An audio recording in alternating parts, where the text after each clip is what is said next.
¿La charla cómo va? Que ayer lo tuvimos grabado y no lo hemos visto. Ah, sí. Buen día. Un agradecimiento y una denuncia.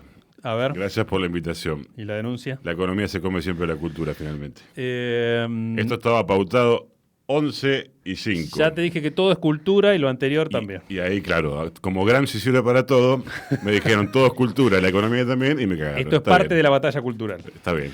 Bueno, entonces no dije nada. Federico Randazzo, bienvenido nuevamente a la FM de la calle. ¿Cómo le va? ¿Cómo andan, amiguis? ¿Todo bien? La alegría siempre de volver a casa. Y de volver con el resultado de un laburo de ¿cuántos años?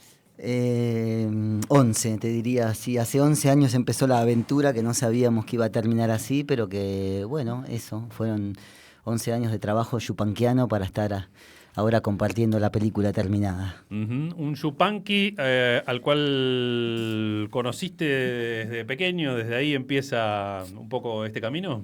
Sí, nos habita, me parece a mí, a todos los que de alguna u otra manera nos consideramos sudamericanos, entiendo que está por ahí, Atahualpa, hay que buscarlo, encontrarse, hay que limpiar el espejo en el cual uno se mira, pero siento que a todos los que nacimos en esta parte del mundo tenemos algo que ver con ese tipo de figuras que nos ayudan a definirnos, a redefinirnos, a pensarnos, a complejizarnos, a pelearnos y también a enamorarnos. Creo que son figuras que tienen que ver con todo eso y que nos habitan, sí, familiarmente, por el lado de mi madre. Un tío de mi madre era muy amigo de Atahualpa y hay unas cartas hermosas de la década del 50, del 60, y mi padre también tuvo un vínculo con él, profesional. Ahí hubo un primer acercamiento. Pero fue lo que derivó en la película la novedad de que había archivos de Atahualpa que no se conocían, que estaban ahí sin digitalizarse, dispersos en su casa, y ahí empezamos con lo que yo digo que fue una trampa, porque nos creímos que podíamos ordenar la memoria y el archivo de Atahualpa, y después de 11 años nos dimos cuenta de que eso es imposible. Eso.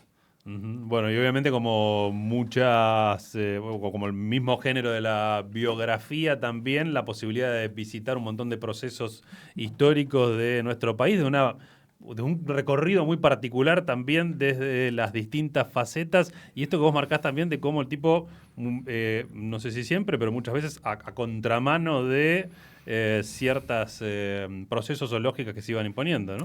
Sí, en ese sentido Atahualpa es un mito, y como todo mito uno puede mirarse desde distintos lugares y encontrarse allí y debatir, como decía antes, con eso, pero es un mito complejo en el sentido de que atraviesa todo el siglo XX, atraviesa la historia de la música folclórica, no solo de Argentina, sino de todo el cono sur del continente, atraviesa el compromiso político, el compromiso artístico.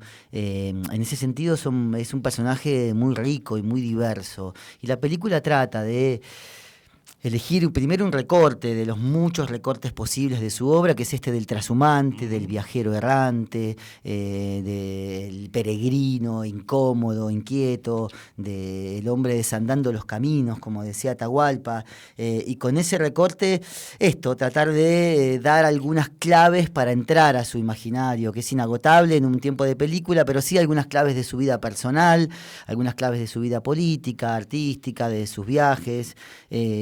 Insisto, es imposible agotarlo en un tiempo cinematográfico, en 1 o 2 horas el personaje, pero sí tratamos de, por un lado eso, de mostrar algunas facetas que nos parecían claves, y por otra, no ir a los lugares más conocidos. Se ha hablado mucho de Atahualpa, se ha escrito decenas de libros, ya hay otras películas y demás.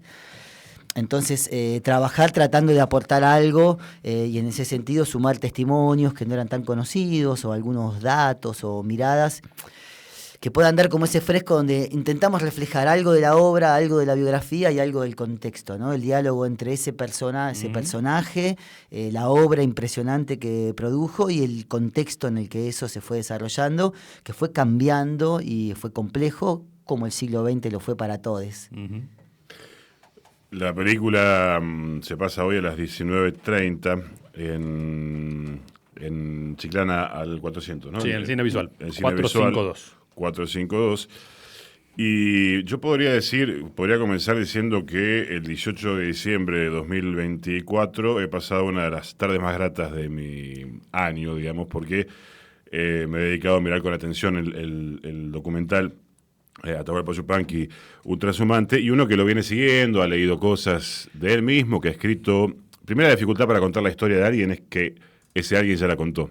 Este es un problema muchas veces porque ya introdujo, Borges contó 2 veces, por ejemplo, sus propios inicios, cómo empezó, y en el caso de Yupanqui, bueno, hay muchas entrevistas y algunos libros que se han hecho, con lo cual hay un desafío para el director, en este caso, para quien va a contar, para que va a elegir qué narrar. Recién decías cuál era el hilo, la de la figura de trashumante. Hay un desafío instaurado, pero además hay muchas épocas. Es un personaje que pasó por muchas Argentinas, muchos mundos, ¿no? Que han cambiado totalmente. No tiene absolutamente nada que ver la Argentina del 30 con la del 48, pongamos, con la del 80 y pico. Los mundos han cambiado mucho y ahí interviene Yupanqui, no solo en Argentina, sino en el mundo, a veces en política, a veces no, como está planteado. Pero además uno como, yo no sé si definirme como yupanquiano, pero sí como seguidor de ese trabajo, la grata noticia, y por eso recomiendo efusivamente que vayan, de ver testimonios que no habían sido vistos, personajes relevantes en la vida de Yupanqui que no habían tampoco tenido pantalla o primacía. Y imágenes que no estaban ahí, digamos, que no están, sino en el documental, a la vista. Con lo cual, ya son bastantes motivos para decir que hay que ir a ver esta película hoy y cuando la puedan ver. Y toda esta introducción es para preguntarte justamente cómo se construye, porque la película es la mirada de un artista sobre un artista. Hay que tener, además de la mirada periodística, estamos en un lenguaje que es artístico, que es el audiovisual. Y ahí se elige cómo relatar algo, no solo los testimonios, que sería lo periodístico, sino el cómo, los tiempos, el lenguaje. Me gustaría preguntarte sobre cómo fuiste construyendo tu propia mirada de cómo contar esta historia. Muy difícil, Astor, sobre todo porque muy solemne la obra de Atahualpa, y es muy profunda, y es muy visceral, o sea, es una forma de concebir el mundo filosófica, si se quiere. Y ahí con qué tiene que ver, con el tiempo, con el ritmo, con la profundidad. Entonces nos pasamos 4 o 5 años editando la película. Yo creo que nos hubiera llevado mucho más tiempo también. Podríamos haber trabajado mucho más. No la considero para nada terminada, acabada en ese sentido. Y lo trabajamos con dificultades, intentando que la película esté en diálogo con la obra y con el tiempo y con la profundidad yupanquiana. Y él es yupanqui y nosotros somos los que somos. Entonces ahí fue horas cola de estar sentadito en la isla de edición. Y es una obra en ese sentido, ¿de qué estoy hablando? De que no es un personaje que uno puede armar un clip y corta las mejores imágenes y le pone un ritmo cinematográfico más actual y tiene cierto impacto. Porque el tiempo de Atahualpa es un tiempo profundo, es un tiempo lento y es un valor de la palabra. Y en ese sentido, con Mario Bachicho, con el editor, muchos meses de cuándo son 3 fotos y cuándo es una sola la foto que ilustre, y quedémonos ahí y no meter como mucho artificio. En ese sentido, yo quedé muy contento con el tiempo que encontró la película, y me parece que hay algo que somos nosotros contando eso, es nuestra operación, pero al mismo tiempo está solapado. Es un poco Atahualpa también contándose a él, digamos, a sí mismo, como narrador principal.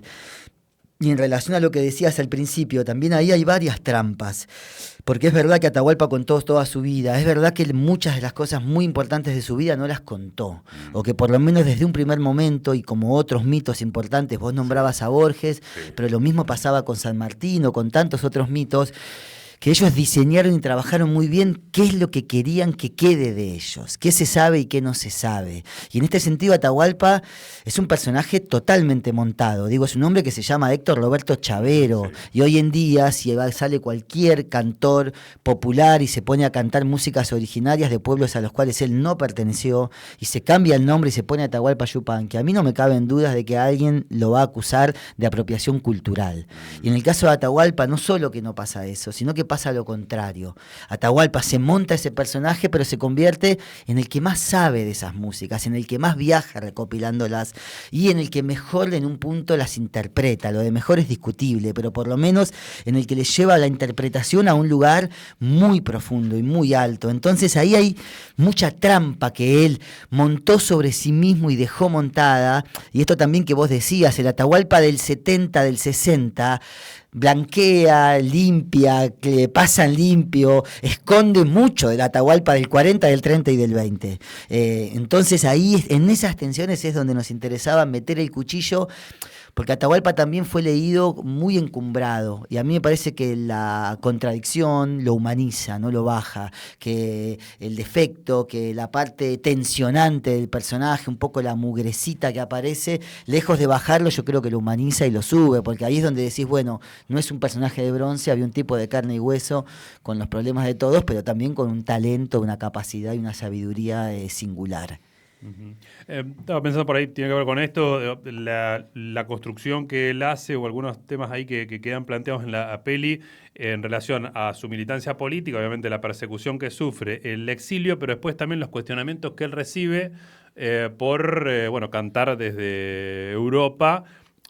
Pero no recoge que tiene que ver con ese exilio, si interpreto mal, digamos, no asume que estoy allá porque me tuve que ir. Es que no tiene que, claro, está todo mezclado. A mí eso, en el sentido de que es una vida compleja y, no sé, la trama política, militante, de la que ustedes van, digamos. Hay toda una trama primera que la película no la cuenta, que tiene que ver con sus pasiones radicales, primera parte del siglo XX, él venía de una familia de radicalismo, y se involucra en una pelea armada en el año 32, en una sublevación que se hace para defender la democracia, que había sido cortada, interrumpida en el golpe del 30, pero hay una primera aventura militante junto a Jaureche, pre-guerrillas, año 30, terminan todos exiliados, pero hay tiros, hay muertos, se arma un poco esa rebelión que termina fracasando, pero ahí hay una primera aventura política. Él sale de lo que sería la Guerra Civil Española, coqueteando fuerte con un momento y con un auge muy fuerte de toda la tradición comunista a nivel mundial, y él se afilia aquí al Partido Comunista, con poco pulso histórico, diría, porque lo hace 20 días antes del 17 de octubre, de la gran irrupción del peronismo, que va a ser el gran movimiento catalizador de todas las voluntades populares en la Argentina, o de la mayoría de ellas. Entonces lo mismo, vuelve a aparecer una trampa, vuelve a quedar nuevamente enfrascado.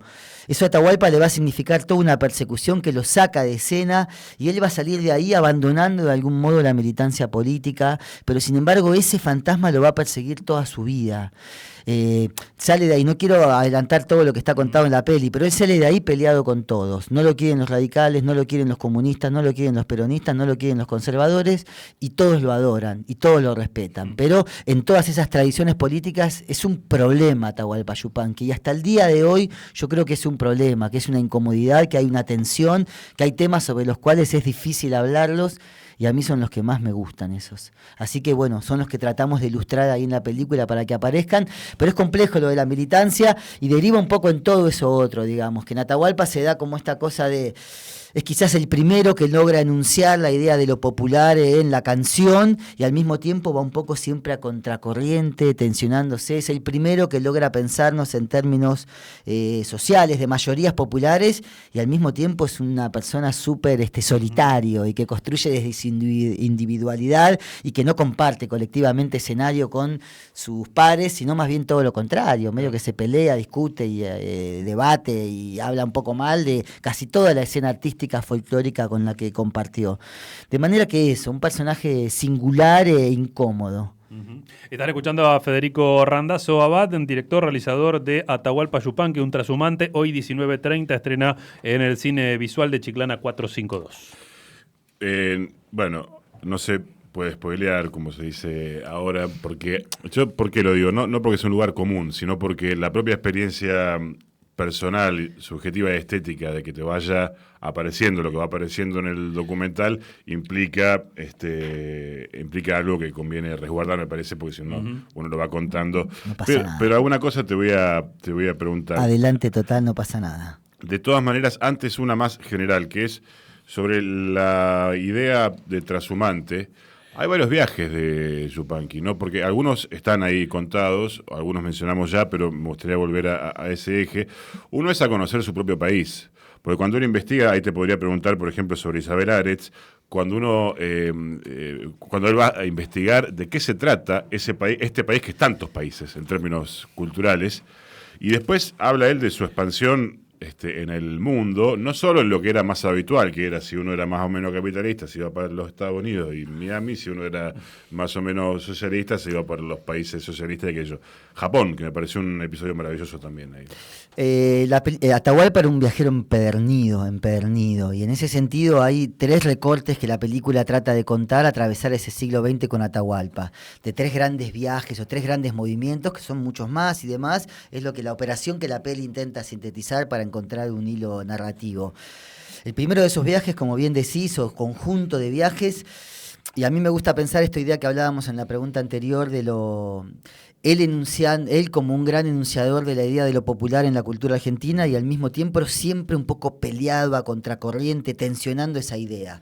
Primer grupo de viajes, principio del siglo XX, década del 20, por decir algo, más o menos, Atahualpa saliendo de la adolescencia. El gran movimiento masivo de la Argentina y del mundo, diría, en ese momento es del campo a la ciudad. La gran migración, la llegada de la modernidad, la aparición de las ciudades, el ferrocarril, el ritmo vertiginoso de la modernidad. Atahualpa efectivamente viaja a Buenos Aires desde sus pueblitos natales, ahí cerca de Pergamino, del interior de esta provincia de Buenos Aires. Lo mira a Gardel, canta en algún escenario, participa, lo conoce a Roberto Al, participa de la intelectualidad un poco porteña, coquetea con el periodismo y se va a viajar a caballo durante 16, 18 años por varios de los países de todo Sudamérica. Y ahí a mí me interesa detenernos volvamos a pensar una persona viajando 15, 16, 18 años antes de entrar a una disciplina e irte a conocer profundamente todos esos viajes. ¿Viaja solo a caballo? Sí, pero también viaja acompañado de André Mettraux, un gran investigador francés que estaba acá. Estamos pensando en una época donde las ciencias sociales se están terminando de armar y nacen las carreras de etnomusicología, la antropología de la música, el folclore como disciplina. Él viaja con André Mettraux, pero después se monta una misión de esto que nombraba Astor, de Isabel Aretz, trabajando para la Universidad Nacional de Tucumán, de investigadores que van pueblitos por pueblitos preguntándole a la gente cómo era aquella canción que cantaba su abuela, y su abuela era campesina, entonces armando las memorias de los sonidos y de las canciones de toda esta parte del sur del continente. Claro, para cuando vuelve de esos 18 años, Atahualpa vuelve a fundar el folclore de Sudamérica. Cuando él nace ese viaje, las músicas de toda esta región, como la identidad, estaban absolutamente dispersas y no tenían nada que ver la baguala con la milonga, la vidala con la chacarera. Cuando vuelve a Atahualpa hay una operación artística, estética, pero también política y administrativa, dice Sergio Pujol, el gran biógrafo de Atahualpa, porque ahí Atahualpa sintetiza en un cancionero al gaucho y al indio, algo que hasta el día de hoy sigue siendo una dificultad para la identidad argentina. Él ahí vuelve con un producto, con una operación muy concreta, muy certera y muy profunda, muy interesante. Un primer hilo de viajes, ahí donde lo vemos a contracorriente de lo popular. El segundo es esto que decíamos de la política, el peronismo como gran movimiento catalizador, Atahualpa exactamente en la vereda de enfrente, y esa persecución. De algún modo, ese exilio a Atahualpa le abre la puerta del mundo, porque él se escapa, en esos años Atahualpa estaba prohibido en la Argentina, no tenía ni documentos, se escapa clandestino a Uruguay y de ahí viaja a Europa. Coquetea con los países soviéticos, no le gusta mucho la cuestión, tiene el deseo de llegar a Moscú, la cosa no sucede, y es en ese París capitalista donde termina triunfando. Y de alguna manera donde entra la escena de la cultura mundial, universal del mundo, donde lo recibe Edith Piaf, pero también Luis Aragón, donde se hace amigo de Pablo Neruda, donde conoce a Matisse, a Dalí, a Picasso, y donde aparece esto, un tipo con aspecto de indio, con una sabiduría y un conocimiento de las culturas sudamericanas como nadie, pero también con mucha cultura universal, también un leído de la cultura universal, de los filósofos griegos, del romancero español, de manera que también en ese sentido es un personaje muy singular para los escenarios del mundo. Y hay una tercera línea de viajes que cuenta la película, de vuelta a contramano, de un poco de la historia de aquí, que es en los años 60 y 70, cuando efectivamente mucho de esa latinoamericanización que Atahualpa había promulgado acá se vuelve fuego y los movimientos insurgentes ganan masividad. Atahualpa ya está instalado en Francia, ya trabaja en Europa, visita mucho Japón, está como en otra liga y no participa y se corre un poco de esos clichés, hasta de los que hablaba Astor, que decía, bueno, están los que van a Miami, están los que van a Cuba. Atahualpa no va nunca a Cuba, Atahualpa no va nunca a ningún país. Atahualpa desde el año 51 años hasta que se muere, recibe el repudio de todas esas tradiciones. Y no son pocos los comunistas que lo repudian en los años 80 en España, o algún resentido todavía que se lo encontraba en Italia 20, 30 años después de los episodios de acá, y que le seguían organizando repudios, o sea, tipo scratches le armaban. De manera que en ese sentido es un personaje incómodo, y no es que todo eso que fue transitando se fue acumulando positivamente. Atahualpa no hace nunca un concierto masivo en la Argentina, nunca jamás cantó en el Gran Rex, habrá cantado alguna vez en el Ópera, pero el Luna Park le quedó siempre grande, les quiero decir. Entonces nunca terminó de todo eso que él pudo poner en diálogo, encumbrar y demás, de alguna manera de verlo materializado acá en la Argentina en un aplauso. Por eso me parece que hay mucho de tensión, y esto que son viajes en un sentido, pero también en el contrario, que no son unidireccionales. Por eso es interesante, y me parece que es un libro abierto, que es hay mucho todavía para seguir hablando, debatiendo, compartiendo. Claro, porque está esto, bueno, lo de la profundidad y lo que el tipo se planteaba respecto de cantar realmente los problemas de la gente, ¿no? Tal vez no estaba ese Luna Park, pero evidentemente aquí estamos hablando de Atahualpa y encontrándonos con Atahualpa aún sin seguir la obra directamente de Atahualpa, lo que vos decías al comienzo, ¿no? Porque quien necesariamente no está detrás de su obra, conociéndolo específicamente, vos empezás a encontrar las referencias en absolutamente... Y que cada uno se acerca de donde quiere. Hay gente que se acerca por la música, pero hay gente que escucha tipo la música así instrumental, pero otros que le debe gusta haber la más también de esto protesta. del componente de nuestra propia identidad. Claro, pero digo que es rico en el sentido de que hay otros que leen solo su poesía, o hay gente que le gusta las entrevistas, y el tipo cómo habla, ese modo de narrar que tenía, medio un sabio, medio un brujo, medio un encantador de la palabra, y que te eclipsa, y capaz que no te interesa estéticamente la cosa más tradicionalista, originaria, pero desde muchos lugares distintos eso, hay coqueteo con el personaje y mucho por seguir conociendo de él. Tal vez quedó pendiente de Japón, ¿no? Te pregunto por Shiro Hamada, si querés. Japón, en la peli tratamos de contar cosas no tan contadas de Atahualpa, en estos viajes que nombraba antes. Uno de ellos es el mundo japonés, y tuvo un vínculo muy fuerte él ahí, y pudimos encontrar a Shiro Hamada, hay dos cositas que a mí me gustan particularmente como de ese momento de la película. Una es Shiro Hamada, que es uno de sus primeros amigos. Él hace el primer viaje a Japón en el año 64, van a ser casi 10 las visitas de Atahualpa a Japón. Lo mismo, no pensemos en la industria de la música ahora, un artista que llega, la nota de prensa, 2 conciertos, se vuelve, sino de un investigador, un tipo que va 60, 90 días, cada uno de esos viajes, y recorre 40, 50 ciudades, o sea, conoce cada región, y a cada una que va investiga, pregunta, lee, se involucra como en esa investigación. Shiro Hamada, quien pregunta a Astor, es exactamente el gran aliado ahí. Primero que es el traductor de Atahualpa, la puerta de entrada para el lenguaje, y después su compinche, es un traductor, pero también traductor de Cortázar, de García Lorca, un estudioso de la música de América Latina. Y mantienen esa amistad durante los 10 viajes, durante muchísimos años. Pudimos dar con él pocos meses antes de su muerte, para colmo, para dar la única entrevista que hizo para la Argentina, que fue esta que hicimos para la película. Sí. Y fue hermoso realmente, porque estaba un poco el amigo, estaba un poco el fan y estaba un poco el introductor, el tipo que vio a Atahualpa desde que en Japón no era nadie hasta que adquirió cierta masividad, lo invitó a su casa, tuvieron cierta intimidad. En ese sentido es un rico material.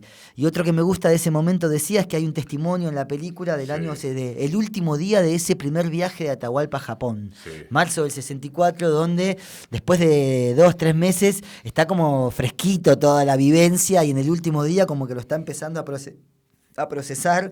Entonces es un testimonio fresco, lindo de Atahualpa en una radio en NHK.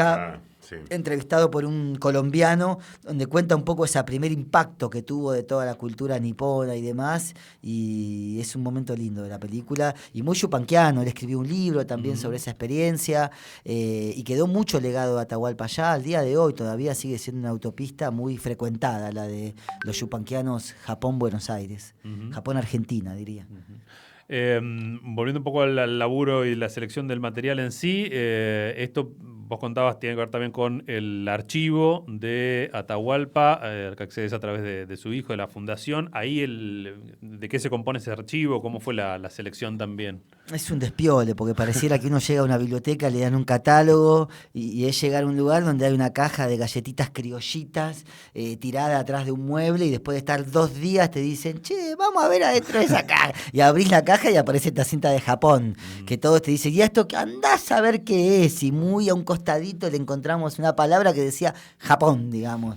Estoy hablando de una cinta abierta en un formato raro que nos llevó capaz que un año digitalizarla. Y así encontramos, no sé, 1000 cartas tiradas atrás de un mueble, enrolladas en una bolsita de coto, por decirte algo, de postales, de cassette, la colección de cassette del propio Atahualpa, VHS, formatos de cinta abierta, de Umatic, o sea, tesoro disperso y complejo, Mauro. Y lo mismo sucede por esto que decía del personaje incómodo. Vos vas al Archivo General de la Nación y no hay material de Atahualpa. O hay 5 fotos nada más. Y decís, ¿pero cómo? Si acá tiene que haber 1000 fotos de Atahualpa. Y efectivamente están, pero no están todas ordenadas, esperando al investigador perezoso que venga a buscarlas.